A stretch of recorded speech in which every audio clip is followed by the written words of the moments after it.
First of all, I have mentioned this already. Okay, so I think the first one I would love to address is what happened what you're trying to plan in the workshop or in a Bible study. No one respond to you. I think in a workshop setting, for example, especially when you're teaching in a workshop, right? Then no one want to respond to you. Sometimes you might have to go for a plan B. So especially for introvert culture, sometimes even the icebreaker, they don't really want to participate. Okay, so here are a few things that you might want to consider in a group like this, which, I have done this quite a number of times. I make many mistakes.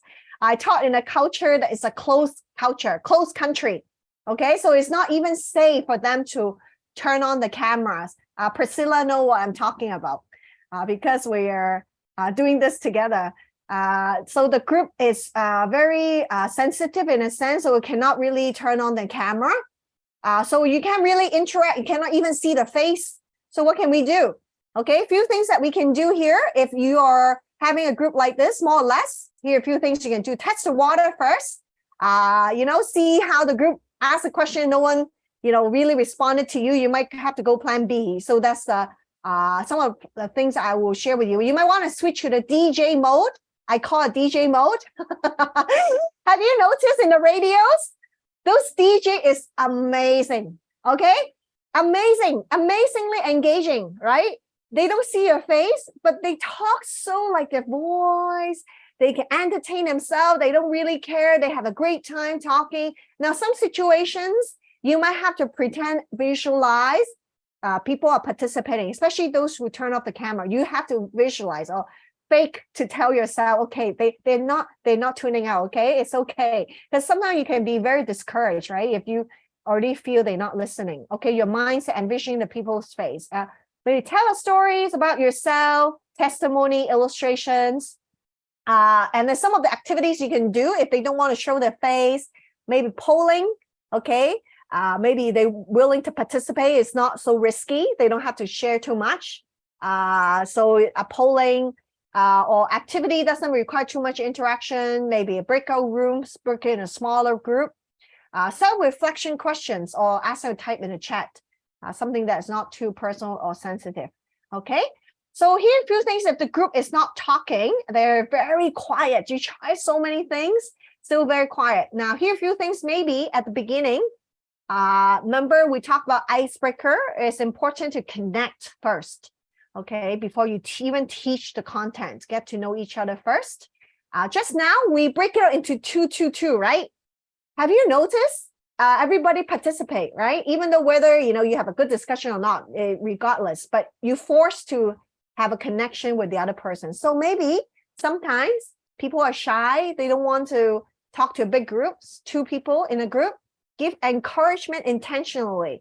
If people answer certain things, you might want to give encouragement intentionally and specifically. Thank you, Mary, for answering that question. That's a great point, especially if people are shy. Sometimes they might need time to think.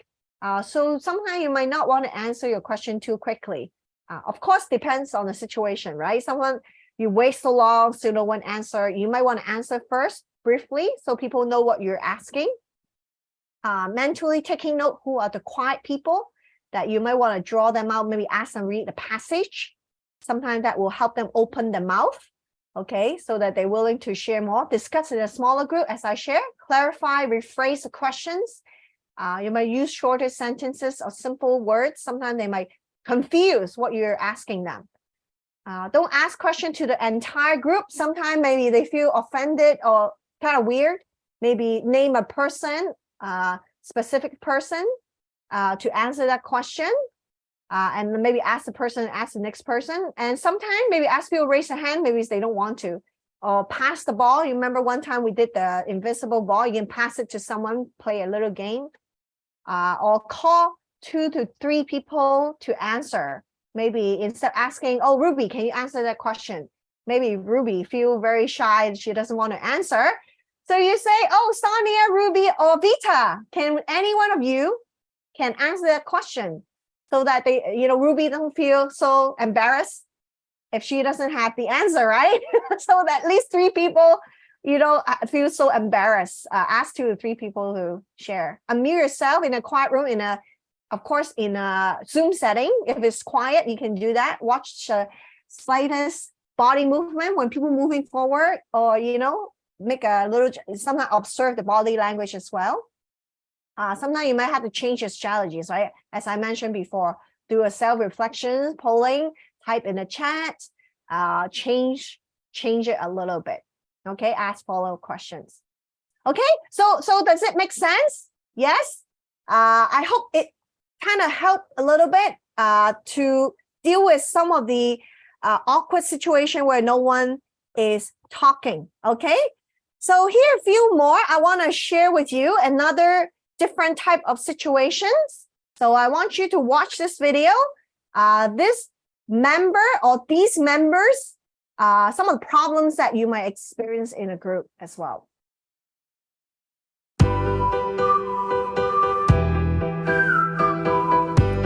Well, why did Jonah run away from God? Well, I think a lot of people actually misunderstood Jonah. He was trying to run away so that he could understand God's will more. So he is actually trying to go the opposite direction so he can take his time to have a retreat to rethink about this calling in his life. Yeah, that's the answer. Well, what happened to Jonah when he tried to run away from God? Well, basically, he got stuck in a fish belly and got shipwrecked, basically. But you know what? That reminds me of what happened to my uncle. He went fishing and then something wrong with the ship and then he got shipwrecked and he died.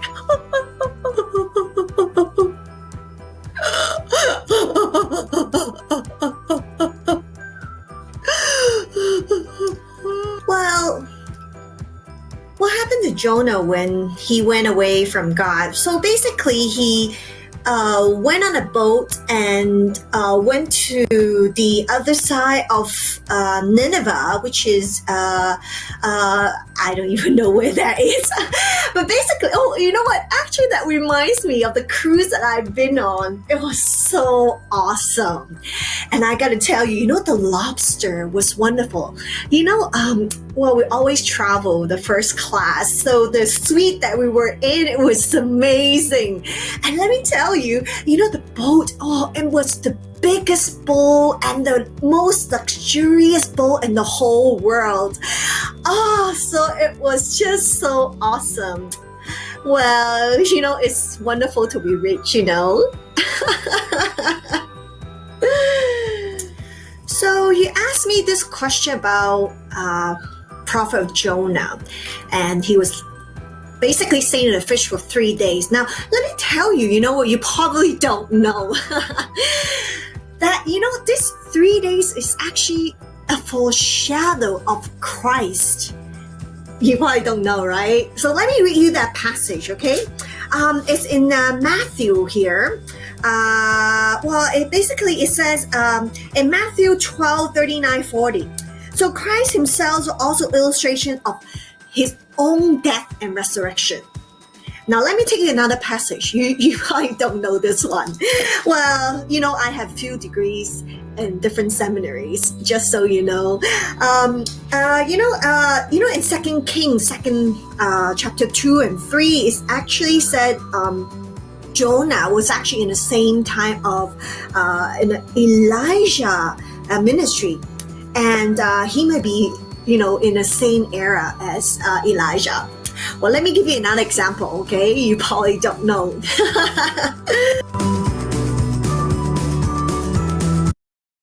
All right. So, wow, these crazy people. Okay, of course, we're exaggerating the situation, but more or less, we may have people like this in our group, right? So what to do? What to do with them?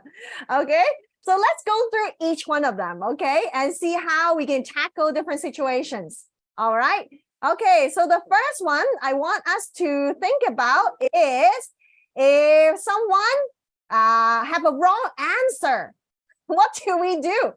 Wrong answer. What can we do? Okay. Anyone would like to try? If someone give you a wrong answer, like the first one, right? She said, oh, Jonah was trying to have a retreat. Instead, he wanted to run away, so have a retreat. So what do you do with people like this? What do you think? Oh, wow. Why do you think this way? Okay, Vita. Very good. Okay. Yeah, ask her, tell you more. Okay. What else can we do? What did you learn about this? Okay, good. What else can we do? Okay. Vita, you want to say something? Oh, no, I think interesting is always a good response, whether the answer is good or not. First, you throw out interesting that you think this Interesting way, point. and then, Okay. Okay. Good. Okay. That's a good thought. Okay.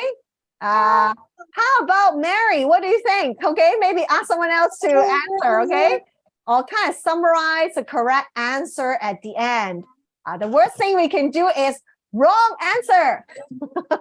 I told you before, actually, being to a group, actually not in my group, it's someone else's group. Okay, I heard from another facilitator, very very strong. She said wrong answer. Okay, in the group. Okay, so make sure we don't correct. Don't say wrong answer. That's an interesting point. Where did you learn this from? And trying to summarize.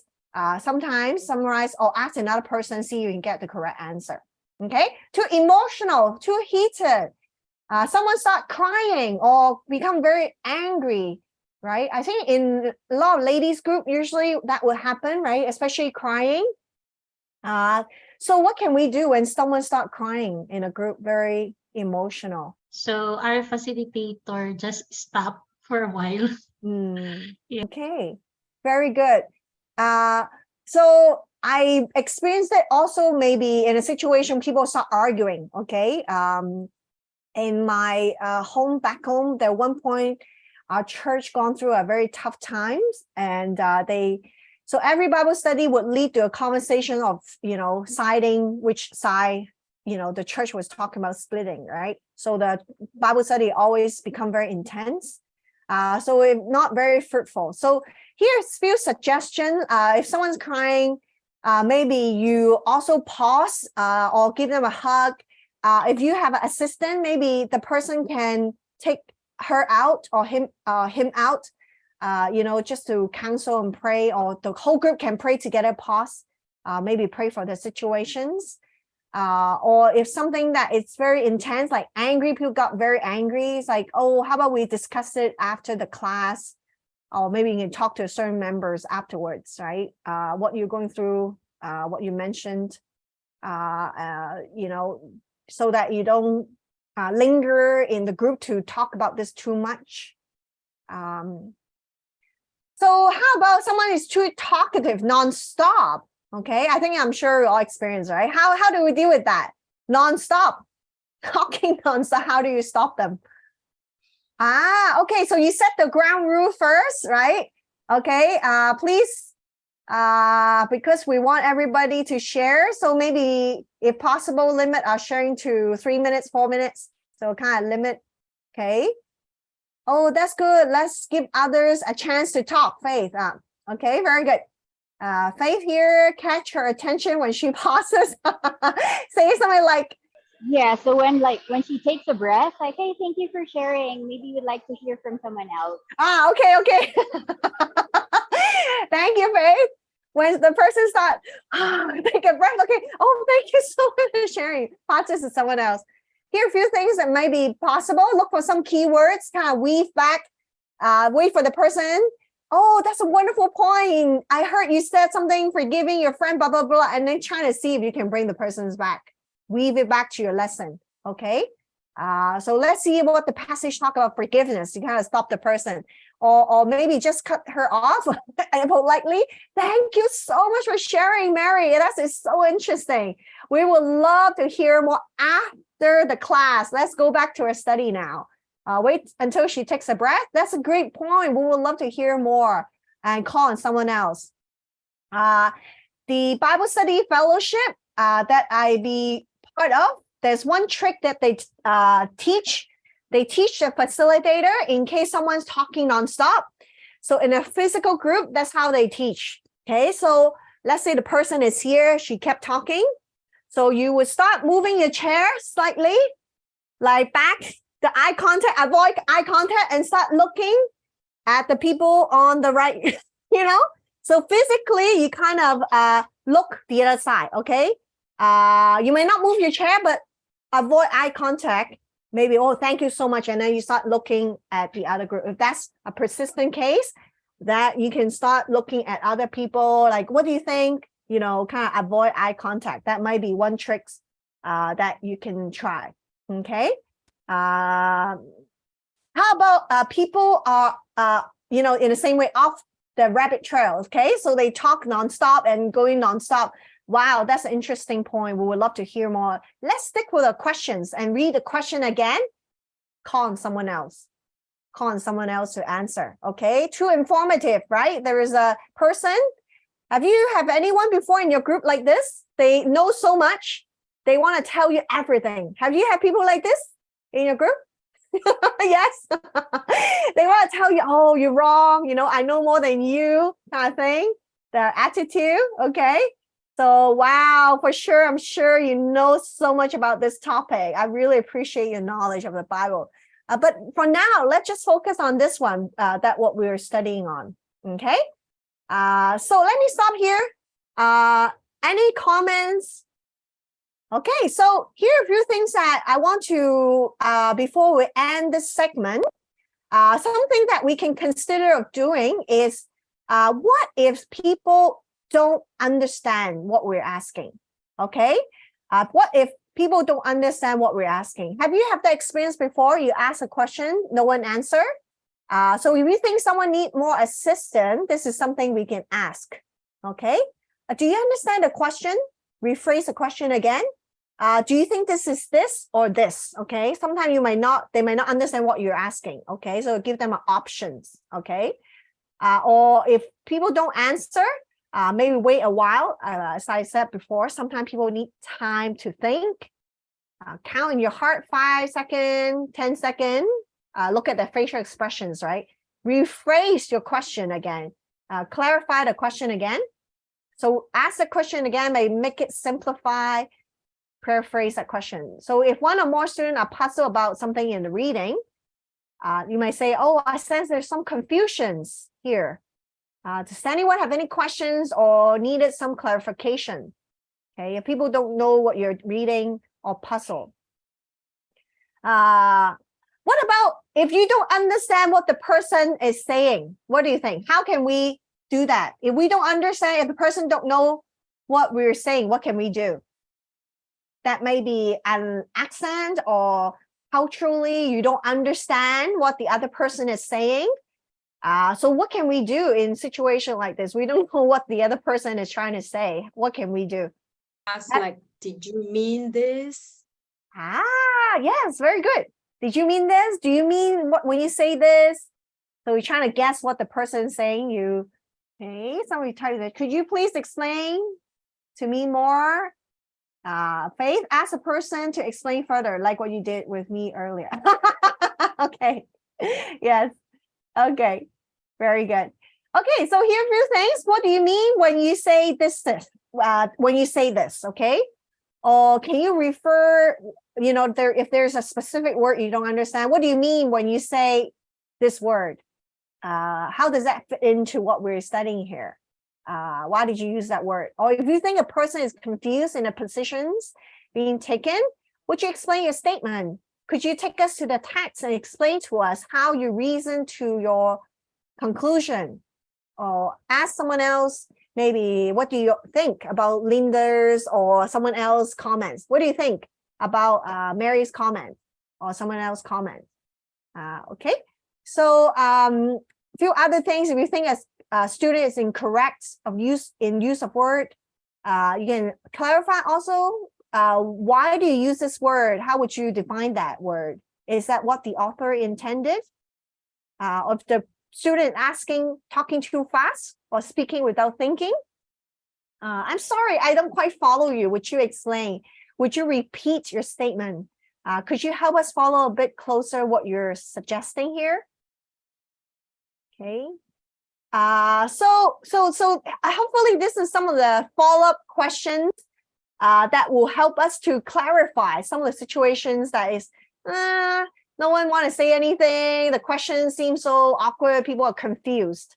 I think especially certain cultures, especially not so direct, right? We don't ask questions that much, right? How many of you are in that type of culture where you're not used to really clarifying too much, right? So that may be, you need some clarifications. Do it appropriately in your context and your culture. What is appropriate, right? But the point is, we're trying to understand when we lead a group, right? We're trying to ask follow-up questions to understand what the other person is saying. Okay, if you don't have further questions, I'm gonna end our lesson. How can we end a lesson? Okay, remember we talked about it's important at the end of each Bible study, we need to know, make sure your student have something to take home, right? Applications. So don't ask a question like, oh, do you follow? Are you okay? Do you understand? But we want to be specifically asking questions how people can take the study home. One takeaway, what is one takeaway from our study today? What is one thing you have learned from Nehemiah faith today that you can apply? Okay, so specifically how people can really bring something home. Okay, you want to do that. Okay. And other ideas, you can end the class, maybe ask them to write, if they're able to write, a 1-minute paper, what they learned today, okay? And they can let them share. Use one word or one phrase to what you can sum up for our lesson today, and ask people to share.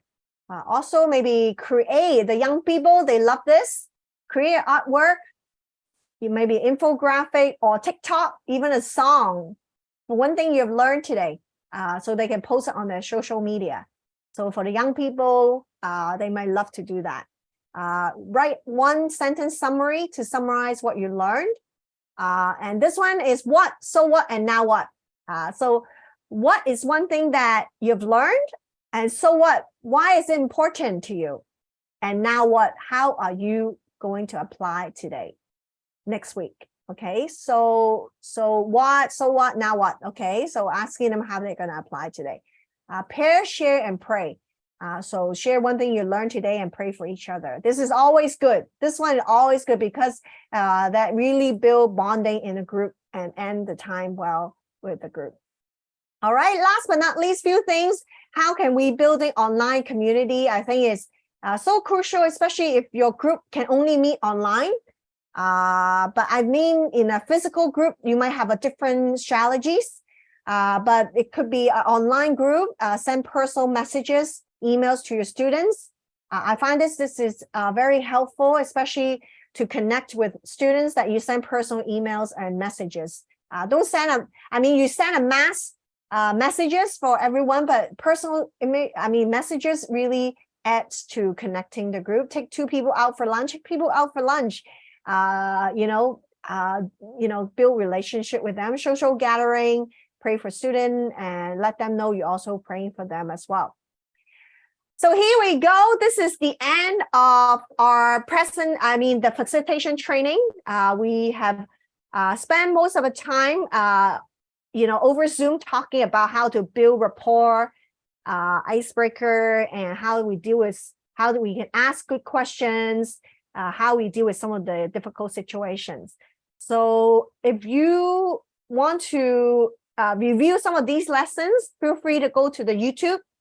The YouTube channel also have all these videos. In case you are thinking of training others in the future, I would love for you to take this back to your church. I want you to multiply this, or the small group that, because I find a lot of churches, they don't spend a lot of time equipping the facilitators.